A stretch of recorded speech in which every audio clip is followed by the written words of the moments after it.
I would like to get to the bottom line on prescription drugs, and I think we need to look at it carefully. Why are these priced so high? Now, one guy bought up all the competition when he did the generic drugs. That was outrageous. He said that should not be acceptable. So he created a monopoly situation and then took advantage of it.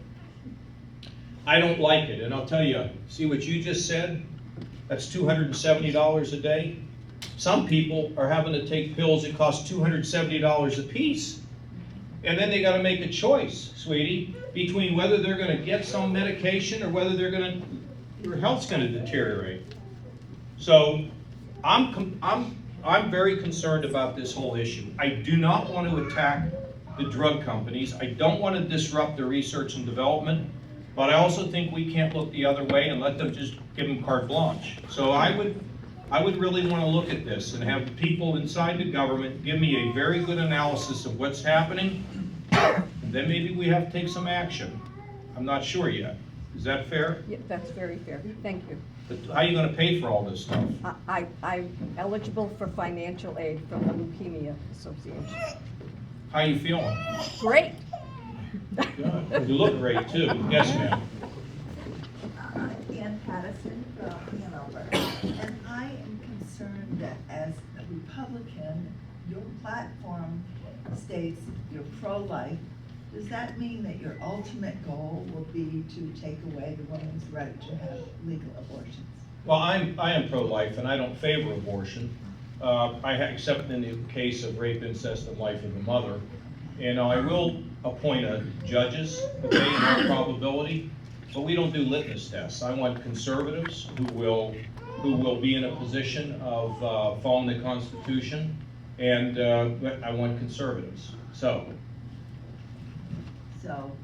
you're not trying to just redo Roe versus Wade? Well, I would prefer not to have it, but you know, that's a matter for the courts right now. We'll see where we go on all this. But I don't favor abortion.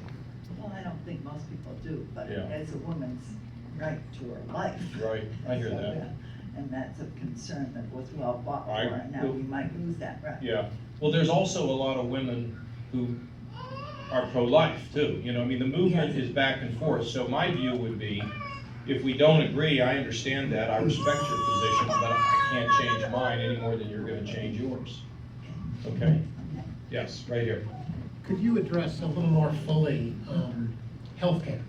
Yeah. And we commented on prescription drugs generally, but you know, the sort of party line on Obamacare has been repeal it. Right. I understand that, but that alone would just get us back to the position we were in Right. 8 years ago, where we had 45 million people in this country without health insurance. So how do we address healthcare? Well, to me, I would repeal it because it's not controlling costs and it's driving insurance costs up through the roof, and it's an overhang on small businesses. But here's what I would do. I would take some of the federal resources, combine them with state resources, and insure the working poor. Okay, I would take federal resources along with Medicaid, which I want to send back to the states. They bundle those dollars up.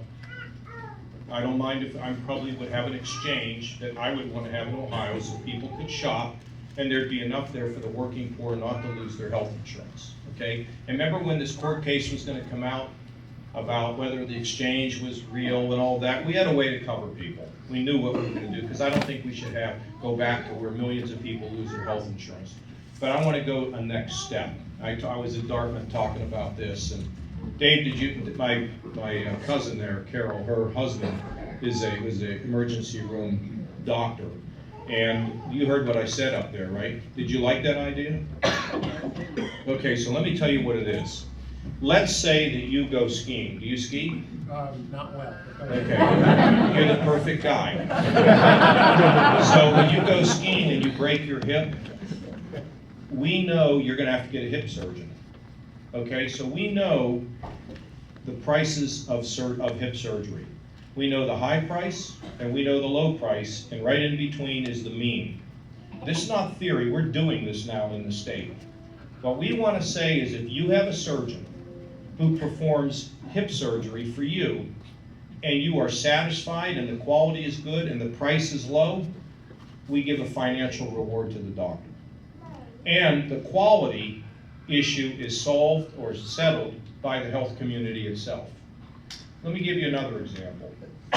You're a primary care physician. Right now, if you're a primary care physician, what do you get for being just a great primary care physician? So let's say that you can manage this woman through her challenge, and you can get her good quality care at lower prices. We'll give the doctor a financial incentive. We're doing this now in the state in Medicaid, and the health plans are beginning to do it in the private sector. And we have groups like the Cleveland Clinic working with us. The same is true on things like replacing a knee or stents for heart. You know, the idea that we can start to have transparency. What does a doctor charge? Transparency, and how does a hospital, what's their success rate? What's their readmission rate? What's their infection rate? See, all that becomes clear to us, and then if we can reward people using the market for lower price and high quality, then I think we have met the rising costs of health insurance. This is a big, big idea. And we're doing it, there's other states looking at it, and that's the direction I think we need to go. Because if we don't go there, the price is going to continue to rise, and we're going to end up with rationing. And you know who's going to get rationed. It ain't going to be the rich people. So I think that's the direction we need to go, and that's where we are charting our course now, and we're excited about it. And just conceptually, by way of a follow-up, Yeah. are you talking about that level of oversight on a federal level or on a state level? Well, we're doing it at the state level, okay? But I think it's something that a president of the United States ought to be telling people they should do. So we would send Medicaid money out, but we would want to encourage payment. It's called payment reform. Okay, let me give you another example of what's happened in our city. That's amazing. We've got all these kids back here. One of the biggest causes of kids to end up in the hospital is asthma. So hospitals, you know, they take kids in, they make money. So the hospitals figured out how to treat asthma without hospitalizing the kid. How much money does a hospital make on that business? None, right? They don't have any admissions. What's the insurance company make? Bigger profits. So guess what? They're splitting the good news. The insurance company makes less, and the hospital gets a payment. And the kid's healthy. Here's what I want to say to you, because when you hear me going on and on and on, I mean, is this a snake oil salesman or what, right? That's what you're thinking. We're doing it. And we're gonna have a whole bunch of these episodes. And now the private insurance companies are beginning to do it with the hospitals, with the physicians. And if we can drive quality, you gotta have quality. Low price doesn't matter if you're unhappy. But if we can drive high quality at lower prices, that's the ticket. We also know of a hospital that we would put everybody on a chart. We know exactly what hospitals charge. You won't believe this one. There's one hospital that was charging way above everybody else, and their quality wasn't any better than the hospitals who were charging less. So before we exposed this, our people drove up to see the hospital. They changed their admission policy, and it brought them down into the middle, just by a little bit of change. So we have to go in this direction. And let me tell you this, if it doesn't work for my family, it can't work for you. It's the way I look at it. But it's a big idea, and this is you're going to see this catch on. Okay? Yes, right here. Governor, a lot of the frustration with Washington right now always kind of comes across as congressional dysfunction and a policy debate at this time of year. But when you take the oath of office, you're also going to become the chief executive of all of the executive branch agencies that have 2 million employees reporting to you. I have a hunch that you would be the far and away best chief executive officer of that organization. I think some of the other contenders right now would be incredibly inept. But is that a message that you can talk about right now as a leader of the federal agencies, or does that get too much into the context of talking about government in a way that right now Papios is just not ready? Well, look, I mean, I can talk about it in New Hampshire. I love New Hampshire because of town hall meetings. Because it's not like 6 minutes. You get to see, hear, you know. And by the way, we're now in second place in New Hampshire, so help's coming. Okay?